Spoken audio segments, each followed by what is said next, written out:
Welcome to everyone from all over. We have people I see in London and Florida and Boston and all over the place. So we're happy that you're joining us. We have as our presenter today, Carly Toomey. Carly is the founder and the owner of Type Coach, which offers corporate training as well as a suite of online tools for teams. And it's available in 5 languages. So you've all been given complimentary lifetime access to all of the suite of tools that are included in Type Coach. And that includes the verifier, which will help you discover your personality type. And then there's a type to type tool, which will help coach you through some of your everyday interactions with people of the other type. And basically, this is what Carly and Type Coach have been doing for the past 17 years.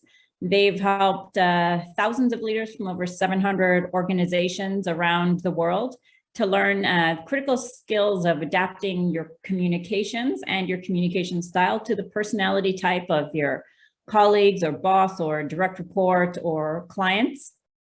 And that's what Carly's going to be talking to us about today, sort of the importance of cognitive diversity and how we can support it.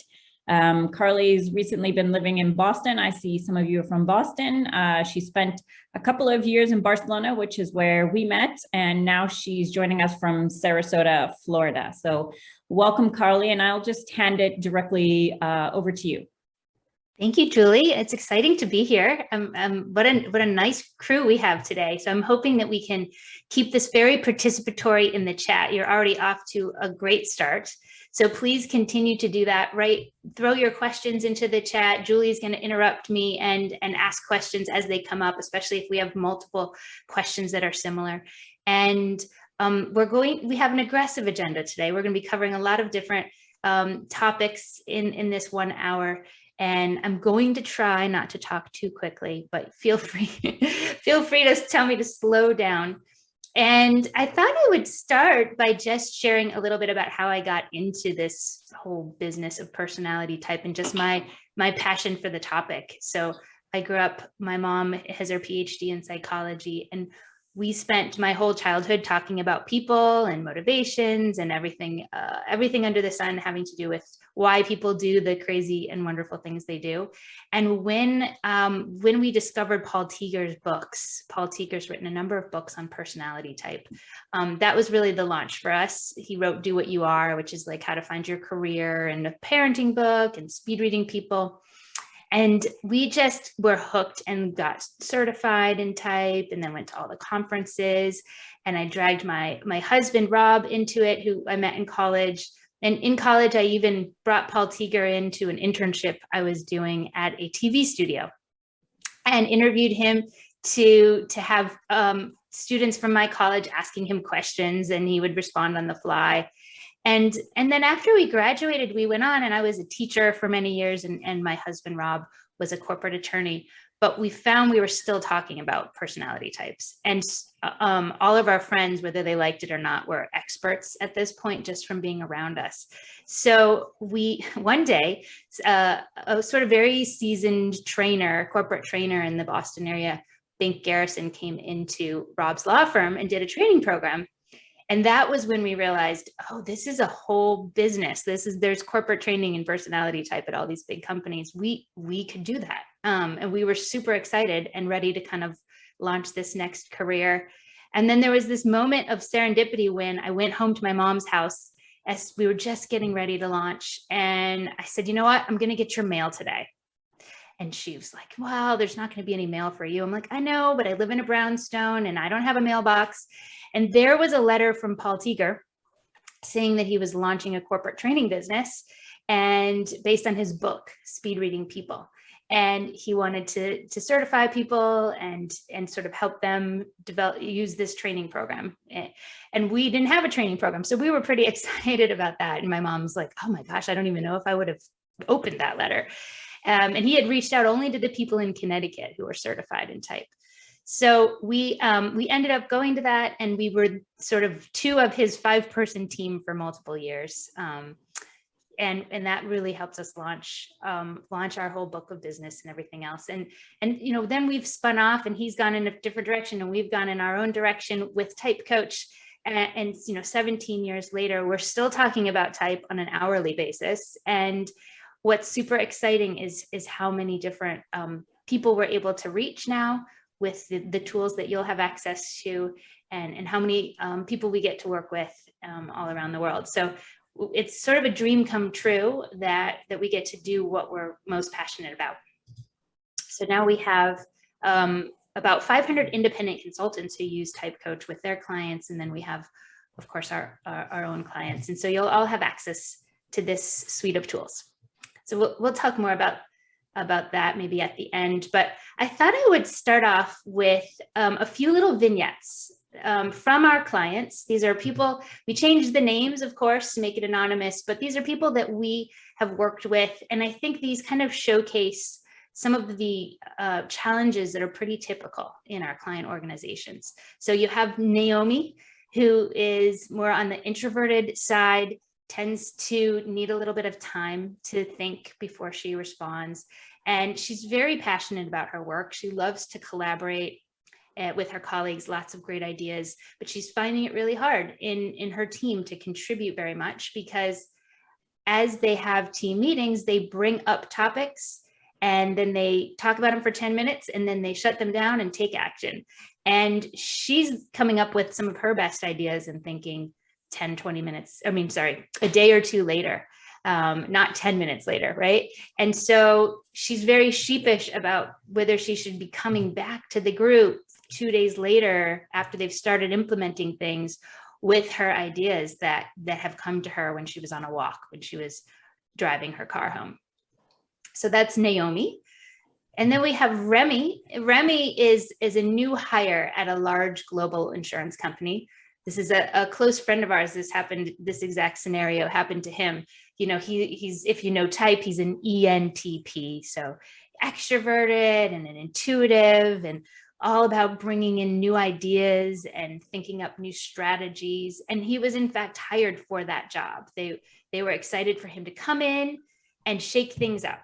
And he's looking to, bring his superpower, which is unconventional, outside the box ideas. And in his first few weeks on his team that had been together for a very long time, he noticed there was very little brainstorming going on, very little innovative thinking, and they weren't all that open to his barrage of ideas.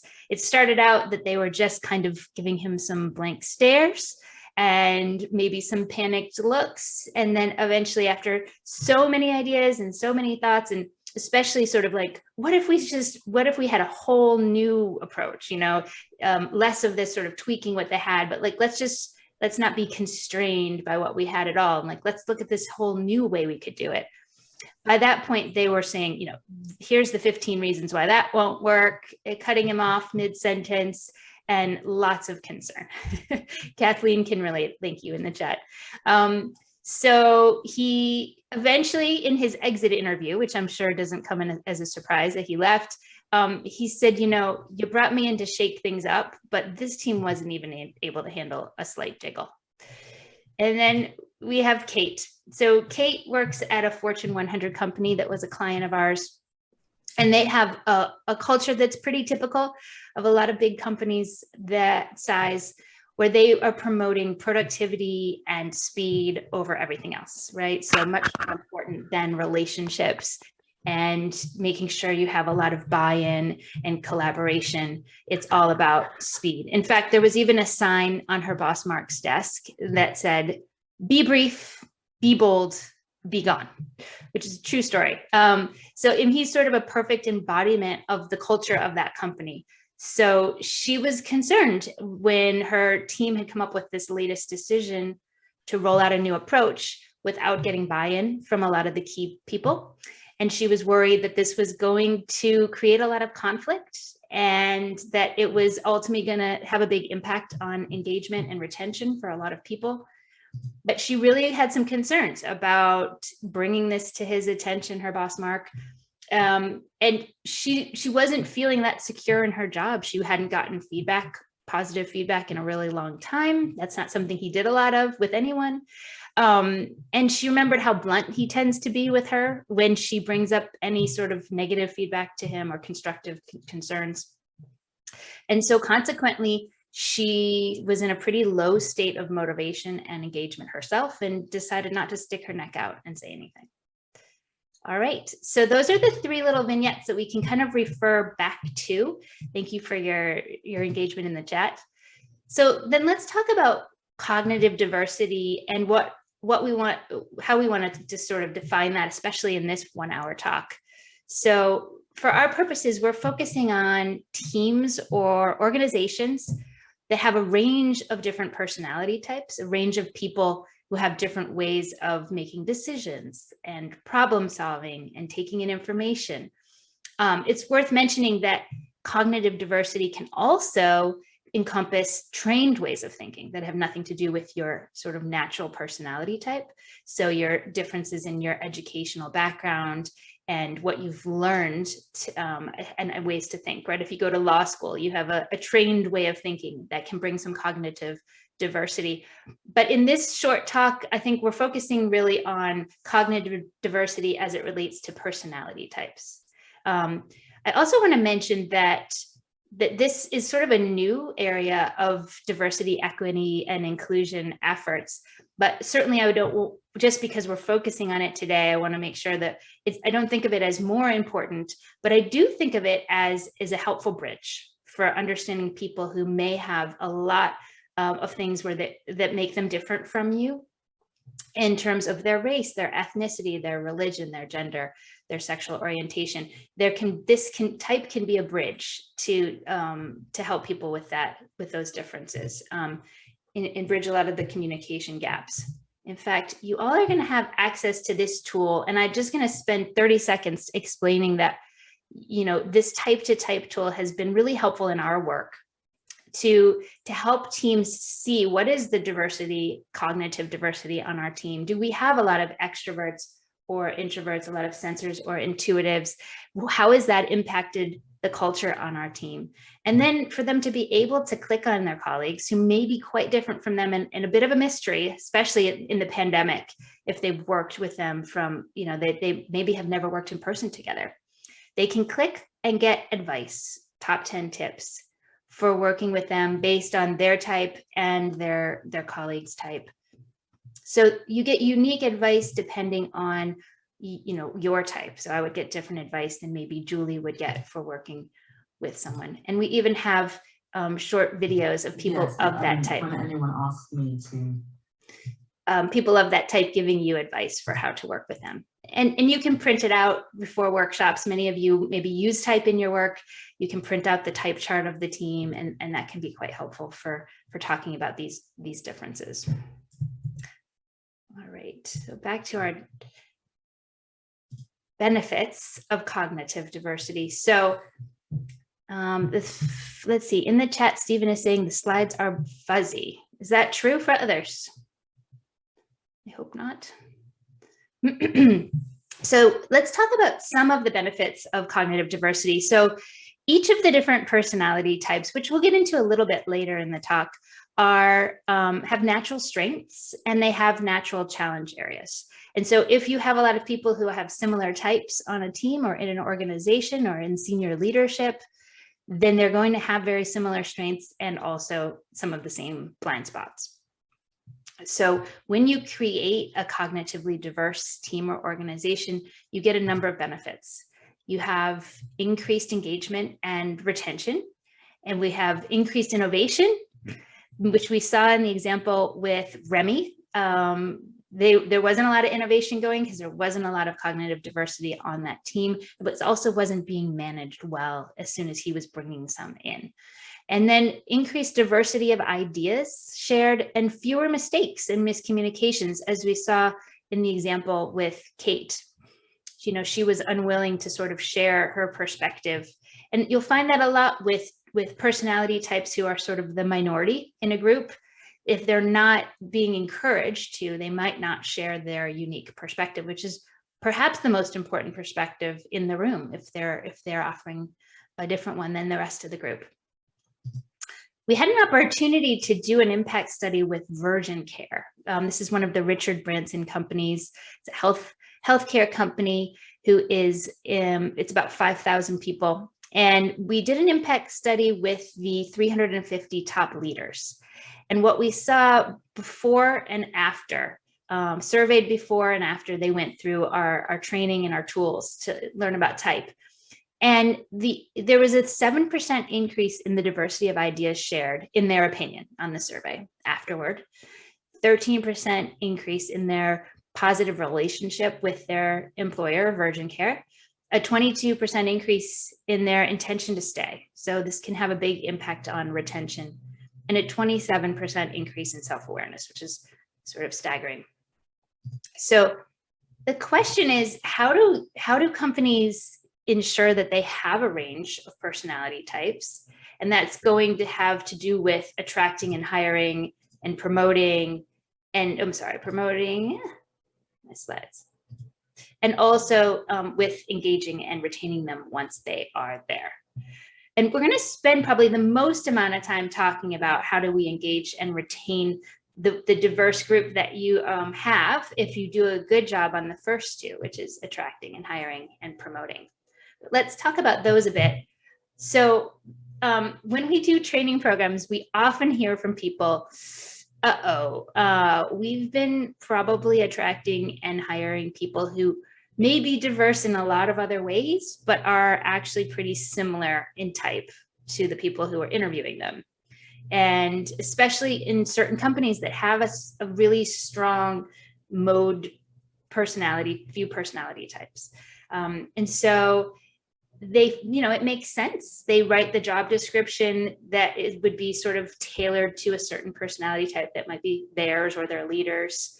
And in the interviews, the rapport that they develop is going to be much easier with people who are very similar to them, very similar to the people they're working with. They say, you know what, I really think this person's just going to fit in so well here. And they also, they have, the people who they're attracting and the way that they're kind of conducting the questions in the interview is going to be more attractive to people who are more similar personality type. So it's worth noting that we never encourage using type to decide, I would like this particular personality type or that particular personality type for this job. In fact, it's the opposite. We're going to talk in a little bit about how any type can do any job well. It's just about having a good mix of personality types on a team. And the organizations that we work with that are doing the best in terms of engagement and retention, and the people that stay the longest. I'm thinking of one of our Fortune 100 retailers that we've worked with for over 10 years.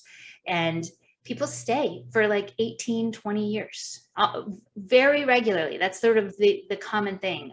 Almost everyone who's manager level and above has been there for at least 10 years. And once you get to senior leadership, they've been there 20 years. And we interviewed 150 of the top leaders at this organization, and they represented all 16 types. They had a really beautiful range. And then the people who were the most successful as senior leaders were the ones who were balanced in their type, who were able to not be so extreme that they couldn't flex to other personality types they worked with or when the situation called for it.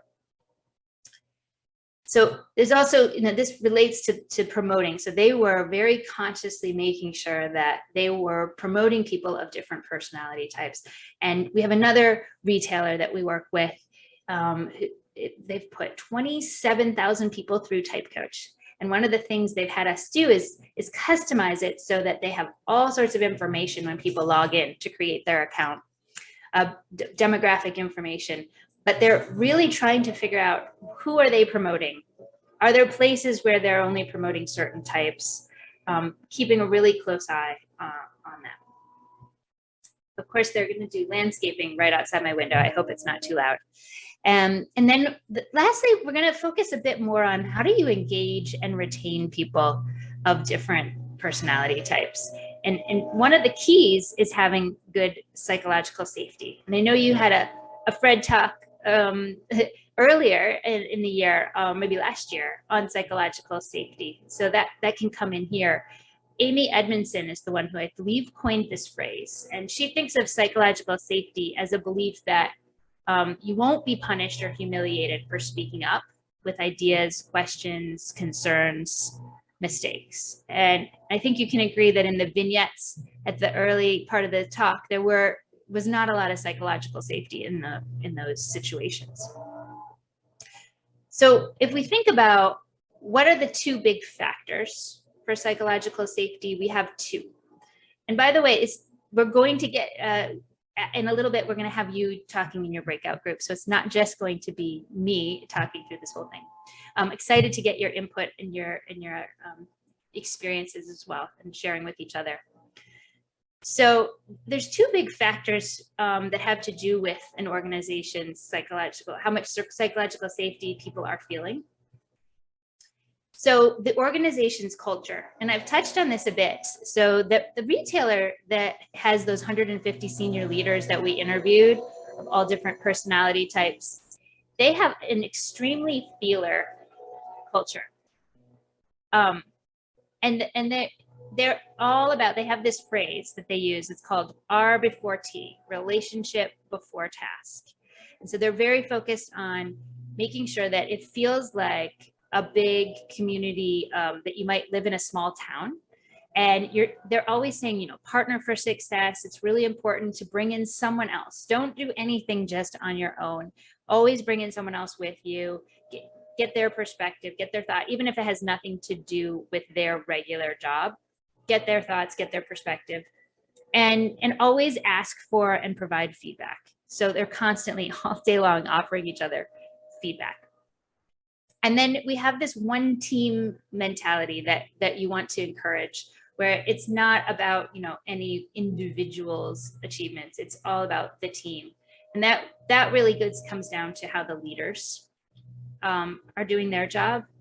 So it's important when you're creating psychological safety for the leader themselves of the teams to admit their own mistakes, to normalize making mistakes, and to avoid blame, so that people aren't afraid to bring them forward, or that, you know, that's eroding the idea of this whole, it's all about the team. And it's very easy for even a cognitively diverse team, for like-minded people to be drawn to each other when they get feedback, when they try to get feedback, right? So when initially vetting ideas, they'll often go to people who are really similar to them, and confirmation bias can come in, and they think, oh, well, so-and-so thought it was a great idea too. Well, there's someone quite similar to them, right? So it's important to just encourage not type-alike partnering. All right. And personality type is really, you know, what we see it as is a common neutral language for helping these companies talk about differences with each other, and to encourage them to be more tolerant of differences, and to not think, oh my God, this is just my colleague John, he's at it again. He does this just to thwart me, right? And to just understand that actually there's a personality type difference, and here's the strengths of that type. Here's the upside, right? So you're noticing maybe something that's a challenge for him, but the upside of that is something that's a weakness for you. So I'm just going to take a look at the chat, and feel free to put your hand up if you have questions so far, or if you'd like to put a question into the chat as well, that would work.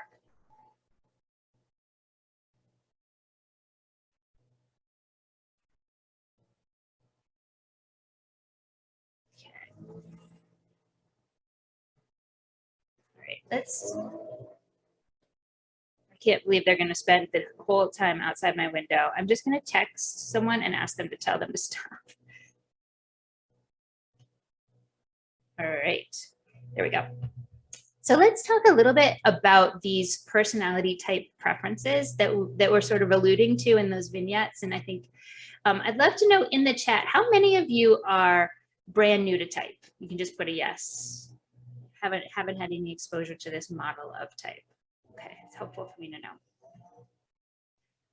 So when we talk about personality type, this is the Jungian model. He's a Swiss psychologist in the early 1900s who came with this model of type. And the first dimension has to do with how we get our energy and how we focus our energy. And extroverts tend to get their energy from everything outside of themselves and outside stimulation. And for introverts, it's time inside of their head to reflect. And so it may be that introverts are having a fantastic time talking at a party, but then they go home and they need to recharge their batteries by going inside their head to reflect.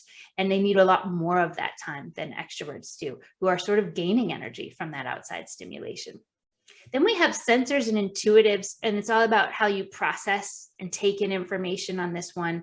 And sensors tend to be the ones who focus in on the details and the logistics and the specifics first, and the how questions.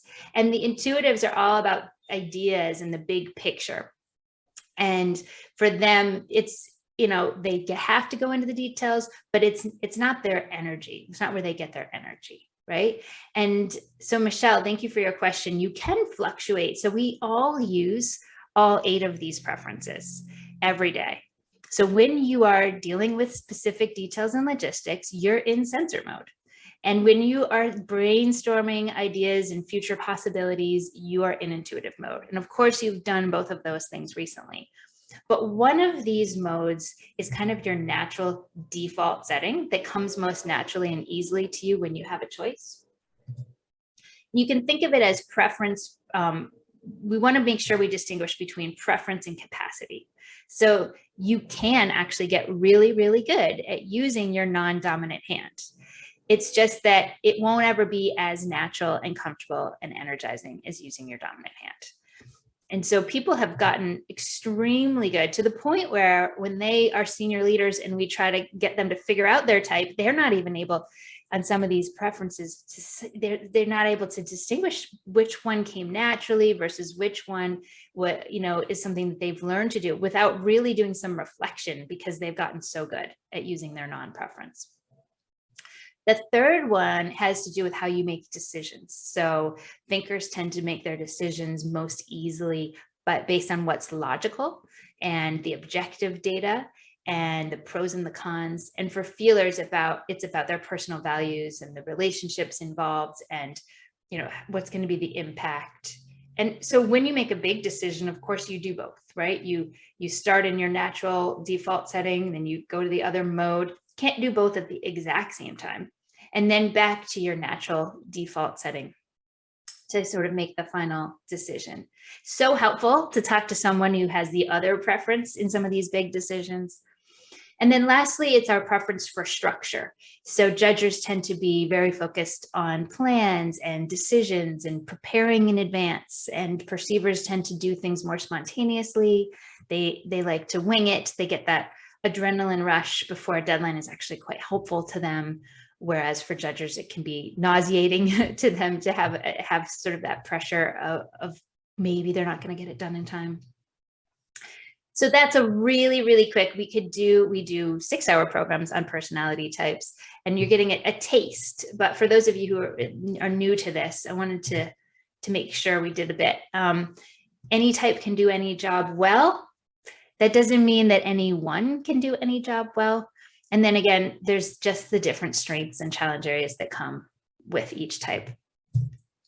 And then you can think of each one as being a bit on a spectrum. So you have your extreme extroverts who they don't have a thought that they don't share. And then you have your more extreme introverts who are pretty quiet. You've had a lot of interactions with them, but you don't feel like you fully know them or know what's going on in their head. More private, more reserved, long pauses before they respond. And then most of us are closer to the middle. And as we age, we can actually move closer to the middle with experience, become more balanced, which is ideal. Yes, so Julian, thank you. People who put in the effort and work on those skills, like you would if you broke your dominant hand, you would get really good at using your non-dominant hand. So you wouldn't want to say, oh, well, that person's not going to be good at doing that because they are a sensor. For just an example, my husband, Rob, is an intuitive, big picture idea person. He worked for 5 years at some top law firms in Boston doing detailed contracts, and he was great at it. And, he could have kept doing that. It was not his favorite part of the job, right? It was much more energizing for him to be strategizing and vision setting, but he could do the details and do it really well. And he's retained that skill. It's been really helpful. Right. Karen. So let's talk about a couple of the dynamics that are really common. Of course, there are many, and we could go into all sorts of different ones, but just to give you a taste, and these kind of tie back to those vignettes at the beginning. There's often a challenge between extroverts and introverts, especially in meetings. So just, to give you a little more flavor with the differences here, extroverts talk more than they listen. They are very quick to respond and can sometimes forget that they're quicker to respond than 50% of the population who are introverts.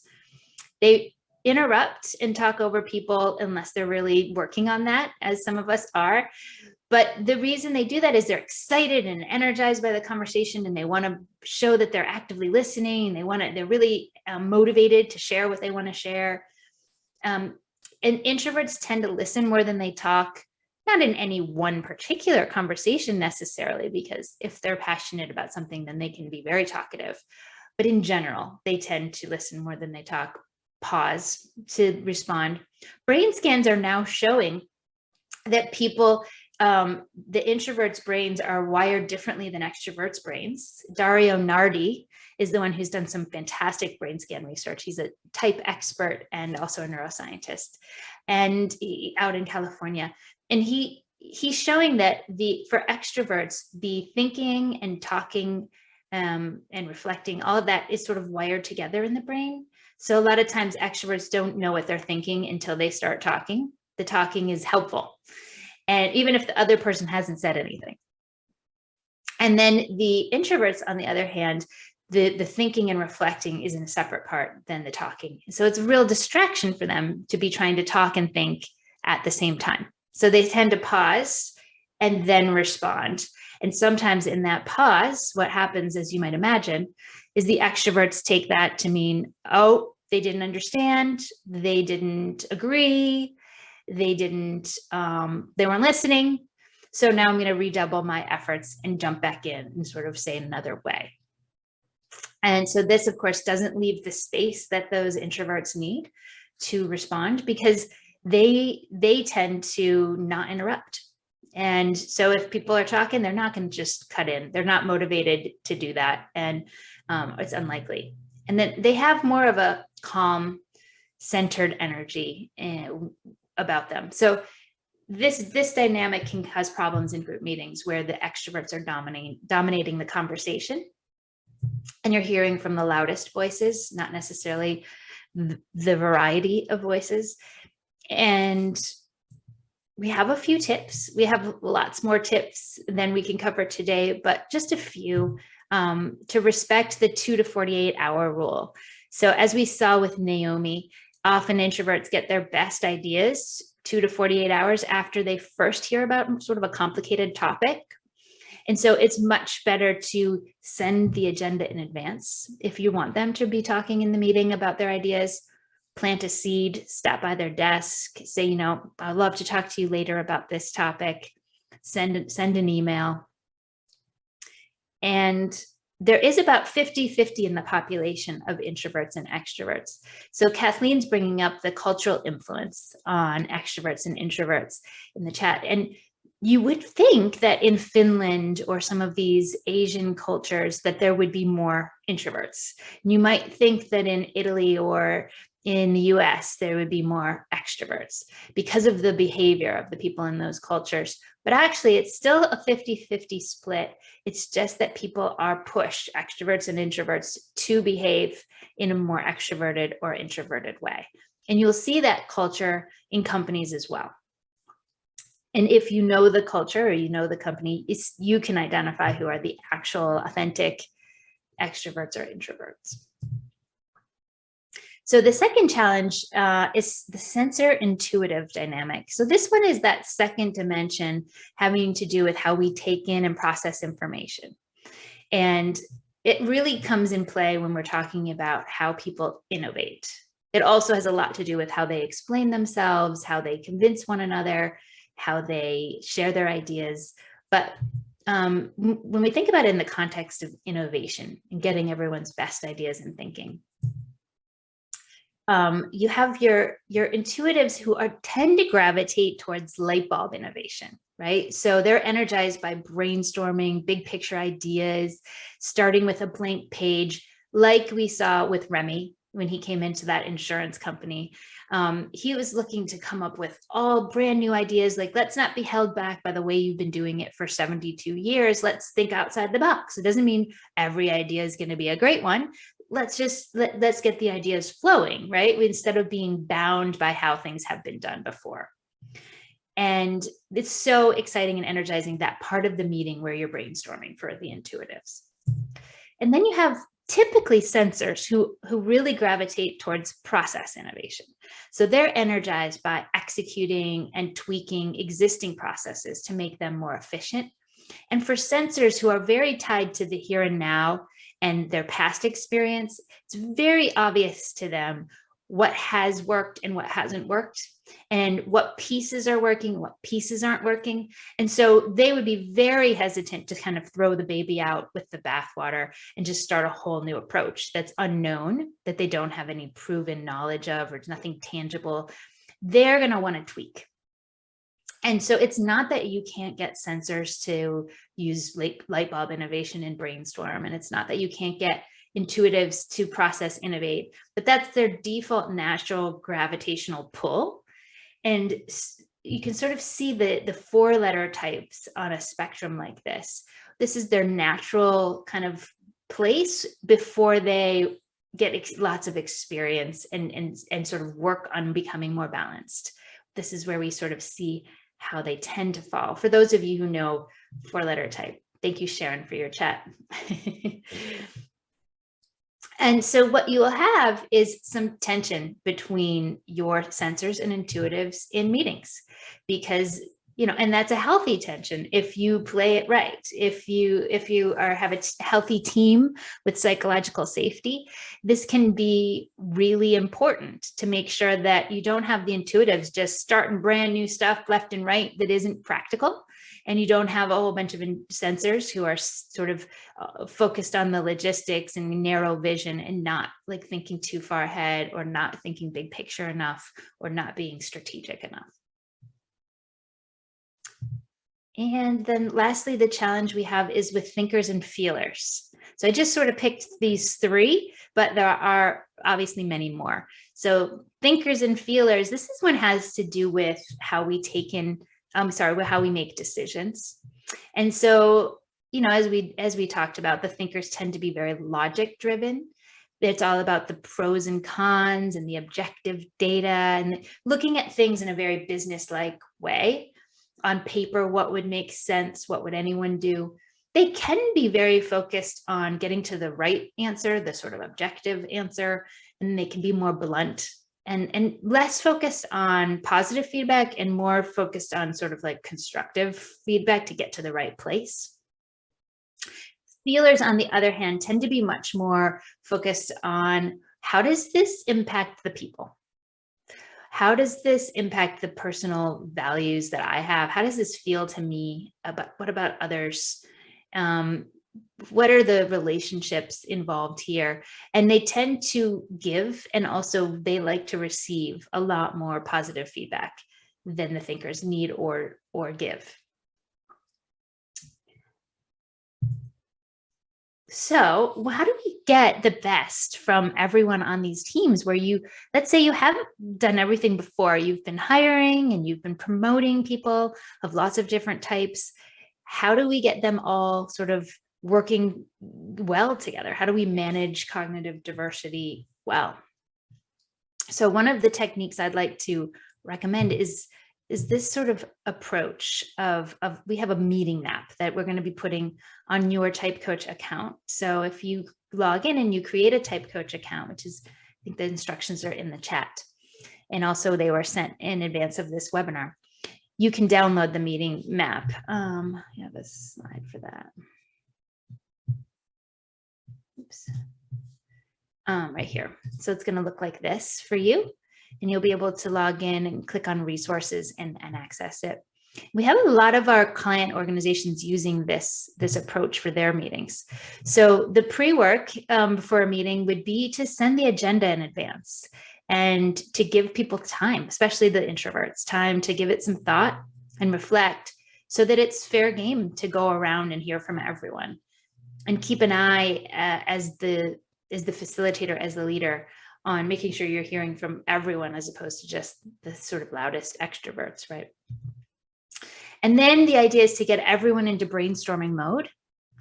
And you can actually get those people from that insurance company into brainstorming mode if they understand that that's the process. So first, we're going to be all in brainstorming mode. We're not going to critique ideas. And then we're going to get into the process mode. And we could talk more about what these look like in a moment. But then you evaluate. This is the part that group would have really had a field day with, and then you execute. So let's look at these in a little more detail. This one we've talked about, pre-work. Then invite everyone into brainstorming mode. So there's no critiquing at this stage. You know, throw it all up on the whiteboard, see what sticks, evaluate ideas later, get everyone in that mindset. You would be really surprised when you invite the sensors, the process innovators, into this mode, how many ideas they start coming up with. They'll be surprised themselves. Invite everyone then to be in process mode. And it's so helpful for those process innovators to know that there's going to be time for that. They don't have to worry the entire brainstorming session about whether these are some harebrained, impractical ideas. We're going to get to that. Don't worry. So that's when you sort of narrow down the options, evaluate them, use the pros and cons list. The backside of the meeting map has the pros and cons list. And we've found that this really helps kind of bring out all the different personality types. So they all sort of feel like they're able to get their ideas and thinking on the table. And so then you're going to have the people who are big planners really engaged in figuring out, all right, who's doing what and when, and what are the action items. All right, so I'm anxious to switch gears and hear from all of you and talk about put you into some breakout sessions and have you talking about what you've noticed or some of your experiences with these barriers to cognitive diversity at organizations you've been a part of, and what are some of the best practices you've seen and what resonates here of what we've been talking about. Before we do that, I just want to share that you have coaching videos on your account too. So these are the top 5 secrets of success for your type. And some of them cover a strength that's typical for your personality type. And some of them cover a challenge area that's typical of your type, about 5 minutes each. My husband, Rob, is the one who's your coach through the verifier and the coaching videos. And it's about 2 executive coaching sessions worth of information. Also love to invite you to our influence course if you'd like to go deeper. So today is kind of a touching on the personality types, but I'd love to go deeper on that with any of you, if you're interested. It's no cost for this crew. And you can join, the first webinar or keep going on all 3, where we really go into temperaments and 4-letter personality types and how do you identify other types and others, and then how do you adjust your communication accordingly. And then we have other programs as well that we offer on a regular basis, if that's something that's interesting to you.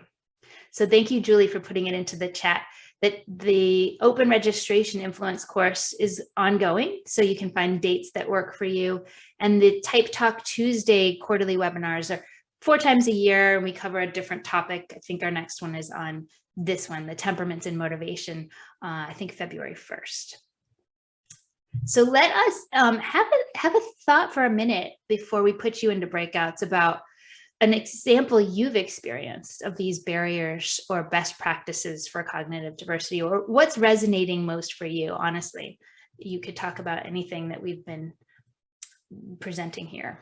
And then we'll put you in groups of about 5 people for about, say, 7 minutes. And then it'll be interesting to hear your thoughts afterward. Welcome back from your breakouts. And if you want to share your camera, that would be great. So we can sort of have more of a full group discussion at this point. I know that many of you probably got cut off partway through your breakout discussion. It's inevitable, but I'd love to hear from some of you. What's on your mind? What were some of the highlights of your breakout discussions? Or maybe you have other thoughts that you'd like to share. Let's hear some of those, and then we can turn it over to maybe some questions as well.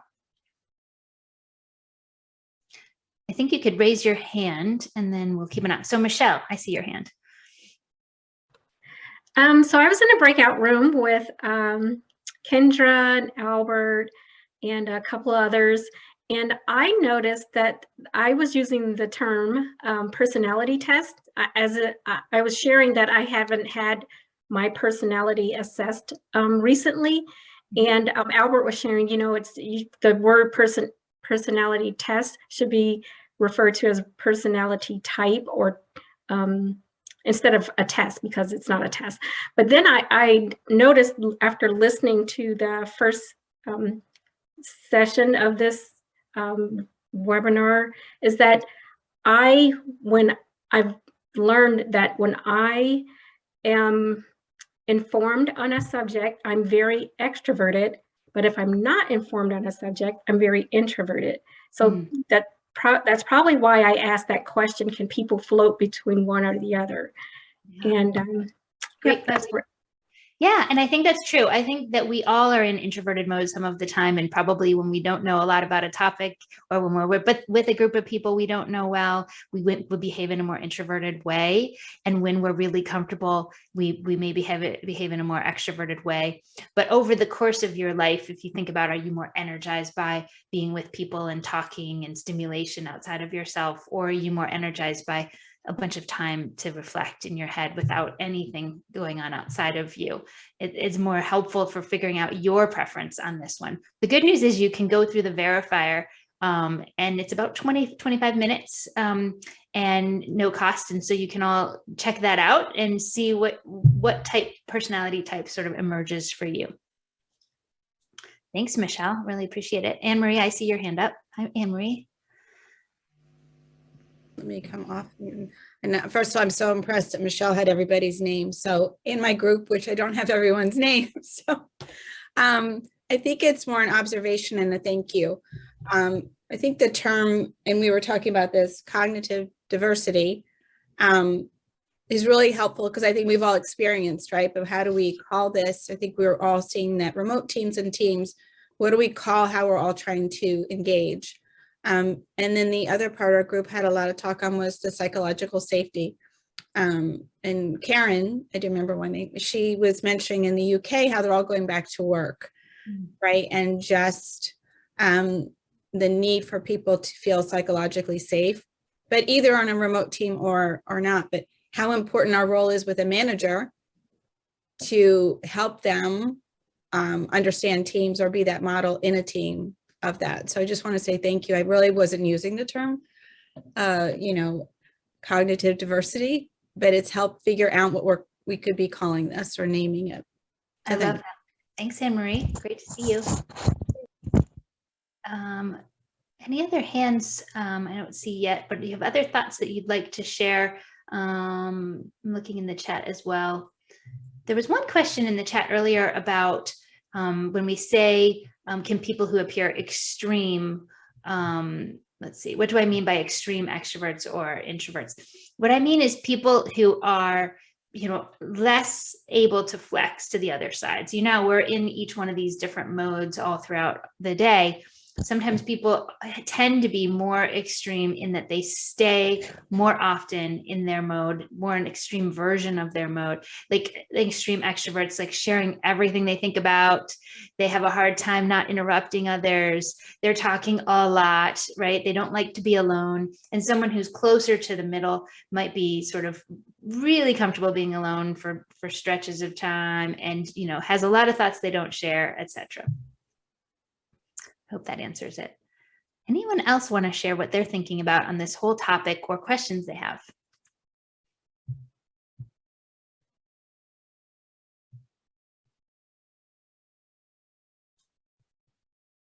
Looking in the chat as well. Oh, Michelle, you got another one. I love it. I don't want to be the talker here, but I'll share. I really, first, thank you so much, Carly. This information is so helpful. Like Ann mentioned, going forward, I work on a lot of projects with a lot of different people and a lot of different types. And me hearing this will help me not only assess my thinking and understanding while working these projects, but I can also help others when I see if they're communicating to me too quickly or not quick enough, or in just using those eight preferences that you identified. So I just wanted to say thank you. Oh, well, thanks, Michelle. I really appreciate it. I'd love for everyone to just do like a little waterfall of takeaways. So it's fun to see what other people kind of grabbed onto, and kind of, it's like a little review. So if you could just throw a sentence into the chat about something that you had an aha moment, or something you're going to do differently, or something you took from today into the chat, and then don't hit send until we all kind of get them in there in about 30 seconds.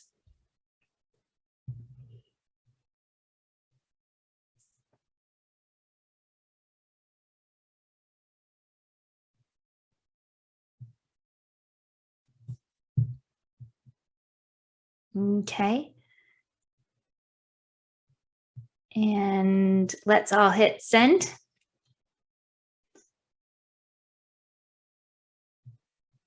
And have a look at what people are taking away from today.